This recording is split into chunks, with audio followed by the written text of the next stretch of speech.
Big Hey y'all, Bad my name is John. John Mitchell. I'm a certified financial coach. The purpose of this video and this channel is to teach you how to master the personal finance basics. In today's video, we're going to be discussing how much dividend income my $56,000 portfolio made in the month of March. I am currently an active duty soldier in the United States Army, and one challenge I face is figuring out how to make income on the side. And that's what led me to begin learning about dividend stocks. I realized through buying dividend stocks, whether I'm in the field or working late at night, I'm still able to make a little bit of passive income on the side that will continue to grow through my military career. With all that being said, let's jump into this month's overview. Here's my dividend portfolio tracker. I built it on Excel because I wanted to keep track of my dividends so I could learn to predict the income I'm making from them. Because when I take income from them later on down the road in 20, 30 years or so, I'll know how much income I make every single month, and that will make budgeting a whole lot easier. That being said, let's do a quick overview of the whole sheet and then we'll go from there. So this is my overview sheet itself. This is where I display some basic stock data as well as some cost basis information, dividend per share. This is my yield of the stock based on cost basis. So however much I bought the stock for originally, it takes that yield, the dividend share yield there, and then calculates that yield. This is the yield if you bought every share you see here today. That's what you would yield as of today.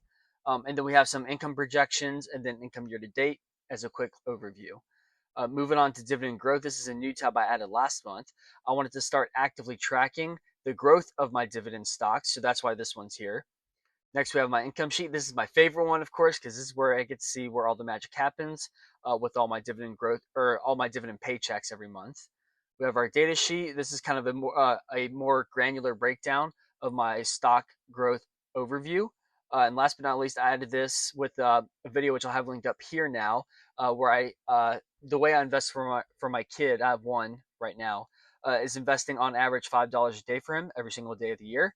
And so if you want to check that video out, you can see how that was going over there. But either way, I created this so I could track his portfolio there. Check out that video if you want to learn more about it.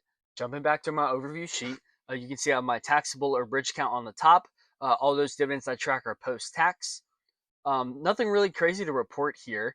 The biggest change we had was Realty Income Corp increased their dividend by, what is it, 1/10,000th of a dollar. Yay, some growth. That's cool, I guess. Um, yeah, biggest complaint about them is that they don't have a lot of growth over time, but they compound monthly, which is why I keep with them. It's why I like them. SCHD went down, distant growth over time.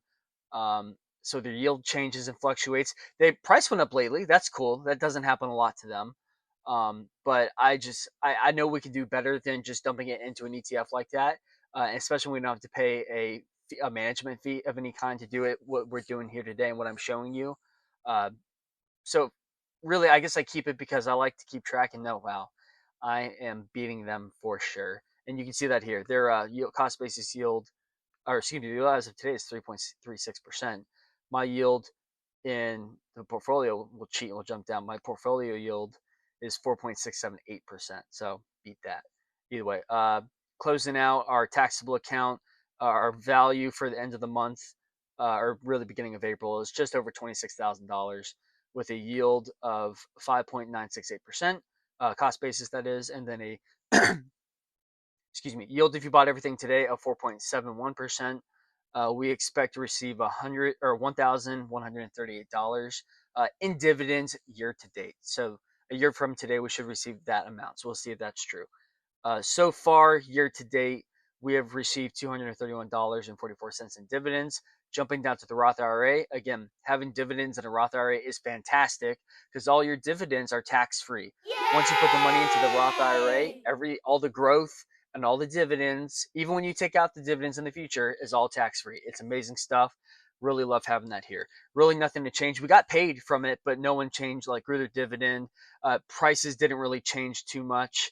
If you remember last time, I'm still contemplating Allstate because their dividend never increases, but their yield's really good. The other one is Robert Half. They're down here in 33. If you remember, towards the beginning of last year, the company had a meltdown, probably because AI is really taken off, and they're a people-based industry. So doesn't seem like it's going to be bouncing back. So I haven't made the mental commitment to cut sling load, if you will, and move on. But we'll see how that goes. For the Roth IRA, my final numbers for the month are just shy of $28,000 in account value. Our cost basis yield is 3.444%. Our yield, if you bought everything today, is 3.2%. And we expect to receive $782.77 uh, a year from today. Year to date, we have received $207.86 in dividends. So that's pretty cool. Our portfolio total for my wife and I is just over $54,000 with a overall yield of 4.678%. And I'm going to brag about my yields real quick. They're weighted. So it's not just I took all my yields, added them up, and divided by a number. That's what I had last year. As of January of this year, all my yields for my account tracking are weighted, which means if you jump up to the top real quick, my largest holding and biggest growth of my whole portfolio is CM. It's Canadian Imperial Bank. Bought them at COVID on a whim, and they've done very well for me. No, I didn't have a tip. I didn't know, but they've been great. They make up a large portion of my portfolio. So, of course, their yield's really high right now, so they would have more impact on our total cost basis yield, which they do, and that accounts for that. So I'm pretty proud of that I did the math for it. Our yield, if you bought everything today, is just shy of 4%. So guess what? We're still beating SCHD. If you want to jump on the stocks we have today, you'll be beating that, which is pretty great. Plus, our dividend growth is over 0, which still beats SCHD. So you got that going for you too. Dividends year to date to receive a year from now would be just shy of $2,000 a year, which is pretty awesome. And then to date, we have received $421.30, which is pretty great. Jumping down to our kids' portfolio, his value is currently $24,095 with a cost basis yield of 3.113%, and then a yield, if you buy everything today, at 3.024%. He has received $7 for the month so far. Like and subscribe to this video as it helps me see what content you all like and want to see in the future. So jumping over to the next sheet, the dividend growth sheet. We already kind of covered the ones that changed. The biggest one was SHD, which took a bit of a hit on the monthly. And then we also talked about O, which had the ever so slightly baby increase there, which is better than what it was before, which was 0. Other than that, I'll just kind of show you these real quick as I scroll down. You can see what has increased. I didn't put much thought into changing some of my stocks this month, so maybe I'll have more to report next month. Jumping to the income sheet, we have the month of March right here. We finally broke double digits and we now got $10, which is pretty cool. That's fun to watch grow every month. PLD paid out, which is great. SCHD paid out, which is good. VC Properties will get our first paycheck for them next month because I bought them at the end of January and they're a Q1 dividend payer. So we should see them pay out first month of the quarter dividend payer. So they should be paying out in April. Our total dividends for the month were $30.56 in the taxable account. Again, you already saw the annual yield, but so far it's 213, which is great. Moving on to the Roth IRA, we have almost $16 from Chevron, which is awesome. FBiz $12.51. Kroger, one of my favorite companies I own because I know the grocery store and I love them. And actually, I worked for them too. Fun fact. Kroger just shy of $15. Excuse me. Knee is $16.60. Robert Half still paying a good dividend, but I know I got to come at some point. I just haven't mentally decided to yet.